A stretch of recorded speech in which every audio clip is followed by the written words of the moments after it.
What is up, everybody? Average Gunner here, back with another video. Today we're going to be talking about the Sig Rattler in 300 Blackout. Now, first things first, for YouTube purposes, this gun is unloaded, nothing in the magazine, and it is clear, nothing in the chamber. So to start with this gun, this is the Sig Rattler LT in 300 Blackout. And this one is a little special. This one is the LE/military version of it. And so what that means is it does come with a forward assist, and then it also comes with a chrome lined barrel, which the other Rattlers do not. This is a pistol because of the brace, obviously. On this Rattler, we're kind of go tip to butt and go over all the features, things I like, things I don't like, and go from there. So to start at the tip here, I have a silencerco Omega 300 suppressor. This does super well for the sub 300 Blackout rounds. Never had any issues with it, so I really like it. Going back, attached here, I have the Cloud Defense Light Mini. This is a great light, super high candela, very high output. I've never had any issues with that. Love running these lights on all of my guns. Super bright, comes with a pressure pad in the box for a great price. As for the pistol itself, at the front here, we do have a 2-position adjustable gas block. You're gonna have the minus setting and then the plus setting. So I run this in the minus setting because I shoot only subs through this. It is 300 Blackout. Going back, this does have a 6.75-inch chrome lined barrel. Very, very accurate. I actually really like that they added a little extra barrel length on the new Rattler LTs compared to the previous Rattler.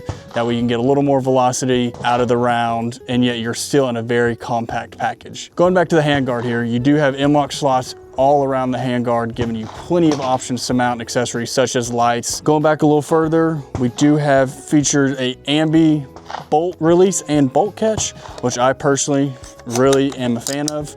Super convenient, just have your finger right there when you reload it, drop the bolt, goes home, super nice to have.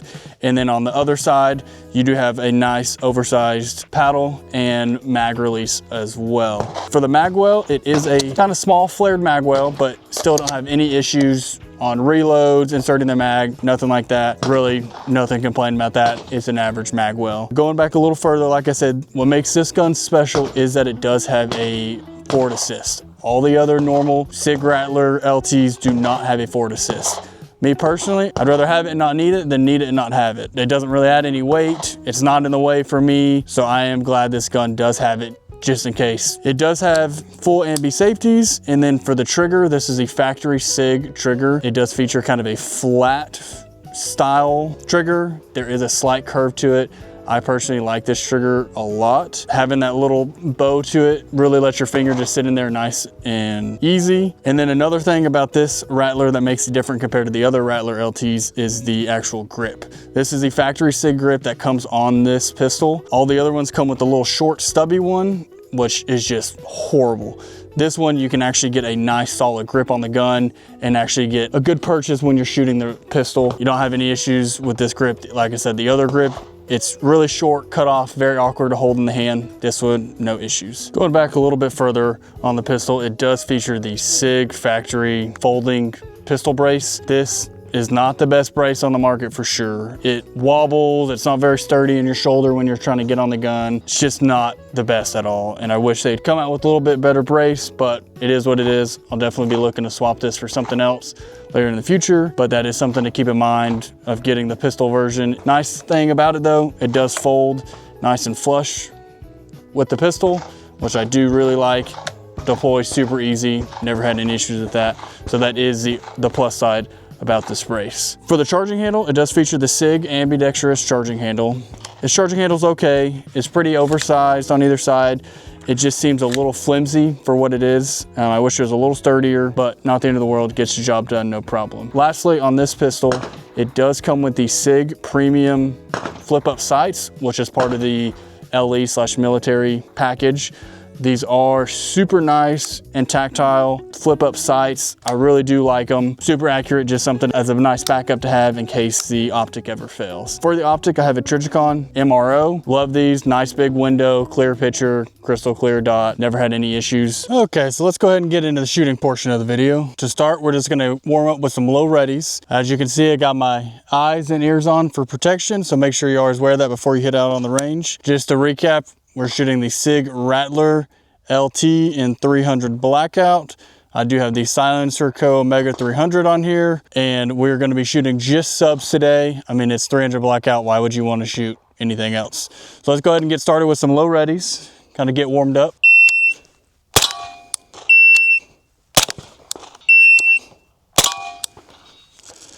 Not bad. Trigger's really not bad at all for this factory Sig trigger. I actually really like it. And since this is a 300 Blackout, figured I'd do a sound demo for y'all. I'm gonna go downrange, shoot some subsonics, let y'all hear what it sounds like here at the target. One thing I also wanted to mention is that we are using YouTube compliant 20 round magazines. These are the Lancer 300 Blackout magazines. I definitely recommend these. I love the translucent in them. The metal feed ramps definitely for assured reliability. And overall, these work super well. Never had any issues with them, so I definitely recommend them. So now let's go ahead and throw a bill drill in there, see how we do. Really nice, really smooth recoiling. I do have this in the minus gas setting since we're shooting subs and have the suppressor on it. And the recoil is just very minimal. It kind of feels just like a nice soft rocking. The only downside is this brace that I have on here. Since it is a pistol and has a brace, this one just spins. So I would probably recommend switching this out for something else. So with this being the 6.75 inch barrel, it's super compact even with that long suppressor on there, which makes it super easy for transitions, moving around. You don't have to worry about getting around. So let's go ahead and just practice a couple transitions with it.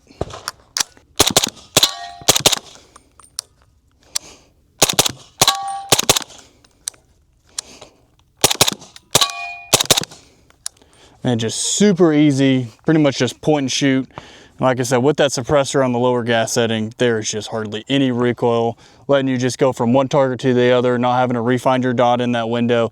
Just nice, smooth, easy to go from target to target. Last thing to note is, even though I'm shooting this suppressed, I've hardly had any gas in the face. Don't have a problem shooting it super fast. They've done a great job. It is in the lower gas setting, but I haven't noticed any gas to the face at all. I mean, I could just shoot this all day and not have any issues at all. Okay, now that we're done shooting the pistol, what are my thoughts on it? I absolutely love this gun. This is probably my new favorite gun I have in my collection right now. Shooting subsonic 300 Blackout, super quiet. You don't even need ears for it. And it is just super smooth. I've had zero malfunction. I've probably put around 1,200 rounds through it so far using mainly HSL subsonic 300 Blackout. No issues. Really great ammo, and it's probably the cheapest you can find around. And so I would definitely recommend checking them out if you haven't already. As far as manipulating the weapon, super easy. The controls are very nice. I love the way everything's positioned, and I've never had any issues with it. No malfunctions with the gun, ran 100% reliable through all 1,200 rounds. It really just is a super soft shooter. I like how compact it is. It's a good truck / backpack gun. You can even use it for home defense. I would definitely recommend this pistol for anyone in the market for a 300 Blackout. I've shot some of the Q honey badgers before, and I would definitely pick this over those. I like the ease of this adjustable gas block better. I like that you can fold the brace on it and get a more compact package compared to the honey badger. And I feel like the recoil impulse is a little nicer, probably because it's a little heavier, but I actually think it is a really balanced pistol, and I would definitely recommend it if you're looking for a 300 Blackout in the future. Thanks again. Please like, comment, subscribe, and I'll be posting other videos in the future. Thanks.